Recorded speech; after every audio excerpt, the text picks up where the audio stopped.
Welcome बच्चों। हमारा chapter चल रहा है वेक्टर्स और उसमें हमारी एक्सरसाइज है 5.2 जिसमें से हमारे पास है क्वेश्चन नंबर 5 और 7 जो हम यहाँ पर देखने वाले हैं।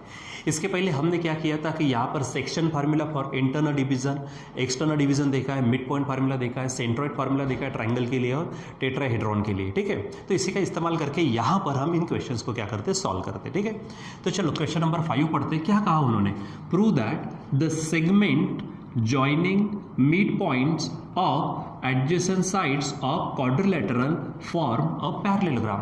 तो मान लीजिए कि हमारे पास कोई एक आधा क्या है, कोई भी एक आधा क्वाड्रिलेटरल आप ले लीजिए। ठीक है, मान लीजिए कि क्वाड्रिलेटरल ABCD है। अब ABCD के जो साइड्स है उसकी क्या करने हैं हमको, मिड पॉइंट। तो AB का मिड पॉइंट ले लेते हम, समझो P है। BC का मिड पॉइंट समझो हमारे पास Q है। DC यानी CD का मिड पॉइंट समझो हमारे पास यहाँ पर R ले लेते हम। ठीक है, और यहाँ पे जो AD है इसका मिड पॉइंट समझो S है। ठीक है, अब हमको करना क्या है, prove that segments joining the mid points, यानी मिड पॉइंट को ज्वाइन करो। ये PQ हो गया, यहाँ से QR हो गया। ठीक है, फिर इधर SR है और इधर में PS है। ठीक है, तो इनको ज्वाइन करने के बाद देखो एक नया क्वाड्रिलेटरल मिला है। कौन सा है, PQRS। तो उसने क्या कहा कि द क्वाड्रिलेटरल इज पैरेललोग्राम, यानी क्या, prove that the segment joining the mid points of adjacent sides of quadrilateral form a parallelogram. यानी जो नया क्वाड्रिलेटरल मिलेगा वो कौन सा रहना चाहिए, आपका पैरेललोग्राम रहना चाहिए। ठीक है, यानी इन क्वाड्रिलेटरल हमको प्रूव क्या करना है कि PQRS इज ए पैरेललोग्राम। ठीक है, तो थोड़ा सा वेक्टर फॉर्म यहाँ पे ले लेते हैं। समझो ये PQ है तो इसी के जैसा हम इसको ले लेते हैं। ठीक है, इधर में हमारे पास में मान लीजिए QR है, इसके जैसा हम इधर PS ले लेते हैं। ठीक है, अब यहाँ पर हम शुरुआत करते हैं, क्या बोलेंगे हम, इन क्वाड्रिलेटरल ABCD, इन क्वाड्रिलेटरल ABCD देखो PQRS, क्या बोलेंगे हम, PQRS। ये क्या है, आर दी मिड पॉइंट्स, ये क्या हमारे are mid points of sides. कौन सी साइड, देखो P किसका है, AB का, ऑफ साइड्स यहाँ पर लिखेंगे हम AB, दूसरा BC, फिर CD एंड AD रिस्पेक्टिवली। ठीक है, ये है। और हमको प्रूव करना है, टू प्रूव क्या है कि quadrilateral PQRS is a parallelogram. वो क्या है, हमारा पैरेललोग्राम है, हमको ऐसा बताना है। ठीक है, अब आपको ये तो अच्छे से मालूम है कि पैरेललोग्राम में क्या होता है स्पेशल, तो उनकी अपोजिट साइड इक्वल भी होती है और पैरेलल भी होती है। तो अगर मान लीजिए कि मुझे PQRS पैरेललोग्राम बताना है तो PQ की अपोजिट साइड कौन है, SR, ये आप इक्वल भी बता दो। दूसरी बात PQ पैरेलल भी बता दो ये SR को। ठीक है, उसी प्रकार हमारे इधर में QR है तो QR तो इक्वल बता दो PS। ठीक है, और उसको पैरेलल भी बता दो, यानी QR पैरेलल PS। ये अगर आपने बता दिया कि आपका काम हो गया, समझो। ठीक है, तो चलो काम करते हैं। यहाँ पर देखो हमारे पास में ये जो मिड पॉइंट्स है तो हम यहाँ पर मिड पॉइंट का इस्तेमाल करेंगे, यानी क्या बोलेंगे, प्रूफ में काम करते। ठीक है, प्रूफ डायरेक्ट बोलेंगे बाय मिड पॉइंट फार्मूला। क्या बोलेंगे हम, बाय मिड पॉइंट फार्मूला। तो मिड पॉइंट फार्मूला से काम करेंगे हम। ठीक है, देखो यहाँ पर P है हमारे पास, तो उसका पोजीशन वेक्टर आपको मालूम है। मिड पॉइंट फार्मूला क्या है कि अगर ये P AB का मिड पॉइंट है तो क्या होगा, vector A plus vector B upon 2। ठीक है, यानी पोजीशन वेक्टर ऑफ P। तो फटाफट निकालते हैं, P क्या हो जाएगा, vector A plus vector B upon 2। Q के लिए क्या होगा, B और C, यानी vector Q is equal to vector B plus vector C upon 2। इधर में R के लिए होगा C और D, यानी R is equal to vector C plus vector D upon 2। और लास्ट है यस, तो यस के लिए होगा D और A। ठीक है, यानी S is equal to vector D plus vector C upon 2 हो जाएगा। ये मिड पॉइंट का काम हो गया। ठीक है, अब हमको क्या चाहिए, PQ और SR के लिए। तो मैं क्या करता हूँ, इस PQ को निकालता हूँ, तो vector PQ is equal to, अब आपको मालूम है वेक्टर PQ का फार्मूला क्या हो जाएगा, vector Q minus vector P हो जाएगा ऐसा। चलो इसको हम सॉल्व करते हैं। तो वेक्टर P देखो, Q देखो, Q कहाँ पर है, ये, तो vector B plus vector C upon 2 minus P देखो ये है vector A plus vector B upon 2 है। ठीक है, चलो इसको सॉल्व करना शुरू रखो। तो ये दोनों तरफ देखो डिवीजन में क्या है, 2 है। अब यहाँ से ये देखो वेक्टर B वेक्टर C है, यहाँ पे साइन चेंज हो जाएंगे, तो यहाँ पे वेक्टर A माइनस में होगा, वेक्टर B भी माइनस में होगा। तो ये जो वेक्टर B है और ये वेक्टर B क्या होगा, कैंसल। तो बचेगा क्या ऊपर में, वेक्टर C, यहाँ पर माइनस वेक्टर A। ठीक है, ये इक्वेशन फर्स्ट समझिए आप। ठीक है, चलो अब ऐसा ही हो गया, देखो पी क्यू है तो पी क्यू के साथ में किसको लेना है पेयर में, एस आर को, तो यहाँ से आप एस आर ले लो, तो S R is equal to क्या होगा, vector R minus vector S. ठीक है, चलो काम करते हैं। यहाँ पर आर देखो, तो ये आर है, यहाँ पर क्या होगा, vector C plus vector D upon 2। ठीक है, आगे में माइनस यस देखो ये है vector D plus vector C upon, ठीक है, अच्छा ए डी, यहाँ पर हमारा वेक्टर एस देखो, एस क्या है, डी और ए, सॉरी यहाँ पर हमको क्या चाहिए, वेक्टर ए चाहिए। ठीक है, क्योंकि उसका मिड पॉइंट है, तो vector A is equal to यहाँ पे अपॉन 2, दोनों का डिनोमिनेटर सेम है यानी अपॉन 2 होगा। यहाँ पर देखो vector D minus vector D cancel होगा, तो बचेगा क्या, सी माइनस वेक्टर ए, तो vector C minus vector A, इसको इक्वेशन सेकंड नाम देते हैं। ठीक है, अब देखो पी क्यू कितना आया है, सी माइनस ए अपॉन 2, और एस आर भी कितना आया है, सी माइनस ए अपॉन 2, तो फ्रॉम 1 एंड 2 क्या बोलेंगे यहाँ पर हम, फ्रॉम 1 एंड 2। यहाँ पर देखो इनकी राइट हैंड साइड सेम है, तो वेक्टर पी क्यू और वेक्टर एस आर सेम होंगे, सो क्या बोलेंगे, vector P Q is equal to vector S R, हो जाएगा ऐसा। तो बच्चों यहाँ पर दो वेक्टर इक्वल कब होते हैं, जब उसका मैग्नीट्यूड भी सेम होता और उनकी डायरेक्शन भी सेम होती। इसका मतलब मैग्नीट्यूड यानी सिंपली वेक्टर पी क्यू, सिर्फ P Q is equal to क्या, एस आर, और डायरेक्शन भी सेम है, मतलब दोनों पैरेलल होंगे। ठीक है, एंड यहाँ पर क्या हो जाएगा, P Q parallel S R हो जाएगा, यानी देखो P Q is equal to S R भी आया और P Q parallel S R भी हो गया। ठीक है, अब ऐसा ही काम किसके लिए होगा, क्यू आर और पी एस के लिए, तो उसको करने की जरूरत नहीं है, आप डायरेक्ट बोलेंगे वहाँ पे सिमिलरली, क्या बोलेंगे यहाँ पर हम, सिमिलरली क्या होगा, देखो Q R is equal to P S होगा और क्यू आर पैरेलल भी क्या होगा, पी एस, यानी Q R is equal to P S and यहाँ पर हो जाएगा Q R parallel to P S हो जाएगा। अब देखो अपोजिट साइड की दोनों पेयर इक्वल भी आई और पैरेलल भी है, इसका मतलब पी क्यू आर एस क्या हो जाएगा, पैरेललोग्राम। ठीक है, सो क्या बोलेंगे, हियर क्या बोलेंगे हम, both pairs of opposite sides किसके, of quadrilateral P Q R S are congruent, या फिर इक्वल बोलो, इक्वल एंड पैरेलल, या फिर कॉन्ग्रुएंट एंड पैरेलल बोल सकते हैं आप।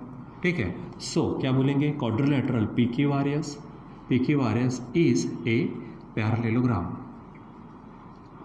ये पैरेललोग्राम हो गया हमारा। देखो 2 प्रूव में हमको यही करना था कि quadrilateral P Q R S parallelogram है कि नहीं, वो हमको बताना था, तो हमने बता दिया, यानी एक्चुअल है कि नहीं, उसने कहा था कि इसको प्रूव करो कि वो क्या रहेगा, हमारा पैरेललोग्राम रहना चाहिए। ठीक है, तो यहाँ पर हमने उसको बता दिया कि वो पैरेललोग्राम है। तो इस प्रकार से बच्चों आपके पास जो भी फॉर्मूले होते हैं, जो भी कॉन्सेप्ट होती है, उसका इस्तेमाल करके हम इन जैसे क्वेश्चंस को क्या कर सकते हैं, सॉल्व कर सकते हैं। ठीक है, चलो अब क्वेश्चन नंबर हम 7 को देखते हैं। यहाँ पर देखो क्या कहा, prove that quadrilateral is a parallelogram, यानी कोई क्वाड्रिलेटरल पैरेललोग्राम है, लेकिन कब, इफ एंड ओनली इफ। देखो बच्चों ये जो चीज़ होती है ना, इफ एंड ओनली इफ की, यहाँ पे हमको दोनों तरफ से बताना पड़ता, यानी क्वाड्रिलेटरल पैरेललोग्राम बताएंगे कब, जब its diagonal bisect each other, और उल्टा भी करके बताना पड़ेगा कि डायगोनल्स अगर बाइसेक्ट करते तो वो क्या होगा, पैरेललोग्राम, मतलब पैरेललोग्राम होगा तो डायगोनल बाइसेक्ट करेंगे, और डायगोनल बाइसेक्ट करेंगे तो वो पैरेललोग्राम होगा। ऐसा दोनों तरफ से हमको बताना पड़ता है, इसलिए इफ एंड ओनली इफ का वहाँ पे इस्तेमाल होता है। ठीक है, तो चलो पहले तो हमको क्या करना पड़ेगा, फिगर ही हम पैरेललोग्राम की निकालेंगे। ठीक है, लेकिन बताएंगे स्टार्टिंग में। ठीक है, तो समझो हमारे पास में क्या है, ये एक क्वाड्रिलेटरल है। ठीक, A B C D is a, पहले हम पैरेललोग्राम लेते हैं, इसको क्या करते हैं, पहले पैरेललोग्राम लेते हैं और उसके डायगोनल बाइसेक्ट करते एक दूसरे को, वो बताते हैं, उसमें फिर कॉन्वर्स करेंगे उसका कि पहले डायगोनल बाइसेक्ट करेंगे और फिर पैरेललोग्राम बताएंगे। ठीक है, तो सपोज क्या बोलेंगे हम, पहले ये करेंगे काम, सपोज ठीक है, quadrilateral A B C D is a parallelogram. ठीक है, ये पैरेललोग्राम ऐसा समझ के चलो। अब मान लीजिए कि उसके ये जो है, ये AC और ये यहाँ पर BD, ये जो डायगोनल्स है, कई पॉइंट एम में मिलते हैं लेकिन वो एक दूसरे को बाइसेक्ट करते हैं, ये हमको बताना पड़ेगा, ठीक है। तो क्या बोलेंगे यहाँ पर हम quadrilateral ABCD is a parallelogram. So यहाँ पर क्या होंगे, अपोजिट साइड सेम हो जाएंगे, ठीक है। तो अपोजिट साइड सेम, तो मैं क्या ले लेता हूँ, A B is equal to D C ले लेता हूँ, ठीक है। सो वेक्टर ए बी, ठीक है, vector A B is equal to vector D C ले लेता हूँ, ठीक है। क्यों, क्योंकि यहाँ पर अपोजिट साइड इक्वल रहती है, मतलब वो वेक्टर्स क्या रहेंगे, इक्वल रहेंगे, ठीक है। सो अब ए बी को अगर मैं सॉल्व करता हूँ तो ए बी को कैसे सॉल्व करेंगे, तो vector B minus vector A is equal to D C को सॉल्व कैसे करेंगे, vector C minus vector D हो जाएगा ऐसा, ठीक है।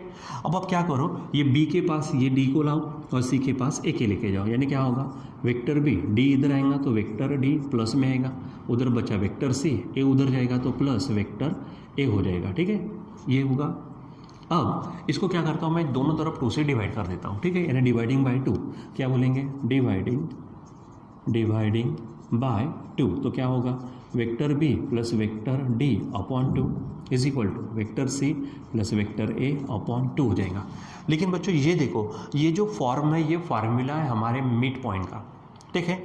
इसका मतलब ये क्या है, देखो ये जो भी होगा, ठीक है, यानी ये पोजीशन वेक्टर है मिड पॉइंट किसका, बी डी का, और ये पोजीशन वेक्टर है किसका, ए सी का, यानी यहाँ पर लिखेंगे so position vector of mid point of कौन, B D is equal to, इधर बोलेंगे हम position vector of mid point of, यहाँ पर बनेगा ये ए सी, ठीक है, यानी ए सी का, देखो ए सी का ए सी के मिड पॉइंट का पोजीशन वेक्टर और बी डी के मिड पॉइंट का पोजीशन वेक्टर वो सेम आ गया। इसका मतलब ए सी और बी डी का मिड पॉइंट कॉमन है, सेम है, ठीक है, यानी क्या बोलेंगे, सो अब यहाँ पर मैं यम बोल सकता हूँ यहाँ पर, ठीक है। सो क्या बोलेंगे, डायरेक्ट लिखेंगे क्या, कि मिड पॉइंट ऑफ डायगोनल कौन से, डायगोनल्स बी डी और ए सी, diagonals B D and A सी, ठीक है, क्या है, इज सेम, ठीक है। तो इसका मतलब क्या हो कि सो डायगोनल्स, कौन से diagonals B D and A सी, क्या करते हैं एक दूसरे को, बाइसेक्ट ईच अदर, क्यों, क्योंकि उनके दोनों के मिड पॉइंट एक ही है, कौन है, खुद एम, इसका मतलब वो एक दूसरे को बाइसेक्ट करते, यानी हमने क्या किया, पहले पैरेललोग्राम लिया और डायगोनल बाइसेक्ट ईच अदर होते हैं, ये बताया हमने। अब हम उल्टा काम करेंगे, जनरल क्वाड्रिलेटरल है समझो एबीसीडी, उसके डायगोनल एक दूसरे को बाइसेक्ट करते हैं और हम बताएंगे कि वो पैरेललोग्राम है, ठीक है, कॉन्वर्सली, ठीक है, यहाँ पे हेडिंग डालेंगे कॉन्वर्सली, ठीक है, क्या समझो, इन क्वाड्रिलेटरल एबीसीडी क्या बोलेंगे हम, डायगोनल्स कौन से B D and A C bisect each other, एक दूसरे को क्या करते हैं, बाइसेक्ट ईच अदर, ठीक है, हो जाएगा। इसका मतलब देखो, अभी हमने क्वाड्रिलेटरल जनरल लिया, वो पैरेललोग्राम वगैरह ऐसा नहीं है, वो उनको बताना है, ठीक है, बस उसके डायगोनल बी डी और ए सी एक दूसरे को क्या करते, बाइसेक्ट करते। एक दूसरे को बाइसेक्ट करने का मतलब क्या है कि ये जो यम है, ये यम मिड पॉइंट किसका, बी डी का भी होगा और ए सी का भी होगा, ठीक है। सो क्या बोलेंगे हम, मिड पॉइंट, ठीक है, मिड पॉइंट ऑफ, ठीक है, या फिर थोड़ा सा ये शब्द डाल देते, पोजीशन वेक्टर, ठीक है, position vector of mid point, जैसा वहाँ पे लिखा था वैसा यहाँ पर लिखेंगे, mid point of B D is equal to, क्या बोलेंगे हम, position vector of mid point of कौन, ए सी, हो जाएगा ऐसा। अब बी डी का मिड पॉइंट कौन है, यम, बी डी का है तो क्या होगा यहाँ पर, ठीक है, vector B plus vector D upon 2 होगा is equal to, A C का है तो क्या होगा, vector A plus vector C upon 2 हो जाएगा। अब दोनों तरफ से 2 को हटा दो तो बचेगा B plus D is equal to A plus C, हो जाएगा। अब सी को इधर भेज दो, यानी क्या हो जाएगा, यहाँ पर हमारे पास ए को भेजो इधर में, यानी vector B minus vector A is equal to उधर में vector C minus vector D हो जाएगा, ठीक है, यानी ए बी साइड के लिए। तो देखो बी माइनस ए का मतलब क्या होगा, ठीक है, बी माइनस ए का मतलब यहाँ पर vector A B is equal to इधर में वेक्टर डी सी हो जाएगा, ठीक है। दैट इज इसका मतलब क्या, दो वेक्टर का सेम आने का मतलब उनका मैग्नीट्यूड भी सेम होगा एंड उनकी डायरेक्शन भी सेम, यानी वो पैरेलल हो जाएंगे, यानी ए बी, ठीक है, पैरेलल डी सी, ये हो जाएगा। अब देखो यहाँ पर ए बी इक्वल आई डी सी के साथ और पैरेलल भी हुई, इसीलिए quadrilateral A B C D क्या हो जाएगा, ठीक है। यानी आप यहाँ पर बोल सकते हो क्या कि एज अपोजिट साइड्स, ठीक है, वन पेयर लिख सकते हैं आप, वन पेयर रहे टू पेयर रहे चलता है, ठीक है, one pair opposite sides quadrilateral ABCD, ठीक है, इज इक्वल एंड पैरेलल, ठीक है, इज इक्वल एंड पैरेलल भी है और इक्वल भी है, ठीक है।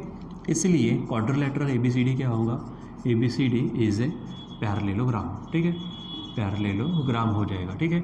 और इसलिए वहाँ पर उन्होंने जो स्टेटमेंट दिया था वो स्टेटमेंट ट्रू होता है, इसलिए आप फाइनली लिख सकते हैं कि quadrilateral is parallelogram if and only if it's a diagonals bisect each other, ठीक है। वहाँ पे वो स्टेटमेंट दे देना, कौन सा, क्या बोलेंगे कि ए क्वाड्रिलेटरल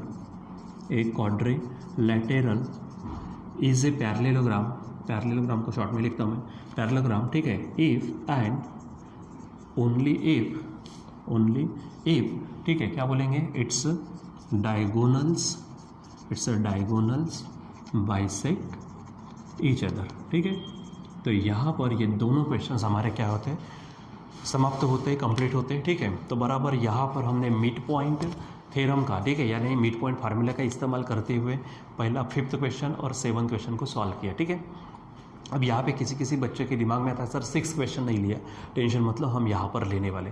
कभी कभी क्या होता है कि एक आधे प्रॉब्लम की लेंथ इतनी ज़्यादा हो जाती कि बड़ी मुश्किल से एक आधा ही यहाँ पर क्या होता है कवर होता, फिर दूसरा होता नहीं, फिर बार बार मिटाना पड़ता, फिर लिखना पड़ता। इसलिए मेरी कोशिश होती कि कम से कम 2 तो पूरा बोर्ड भरे इतने प्रॉब्लम वहाँ पर आ जाए, इसलिए हमने इस तरह से उसको चूज़ किया 5th और 7 को। 6 वाला भी लेंगे हम, ठीक है। आप तब तक घर में भी ट्राई करते रहिए, आप खुद होके भी प्रैक्टिस करते रहे, ठीक है बच्चों। तो यहाँ पर अभी हम रुक जाते, बाकी कंटिन्यू करेंगे बाद में। Till then bye.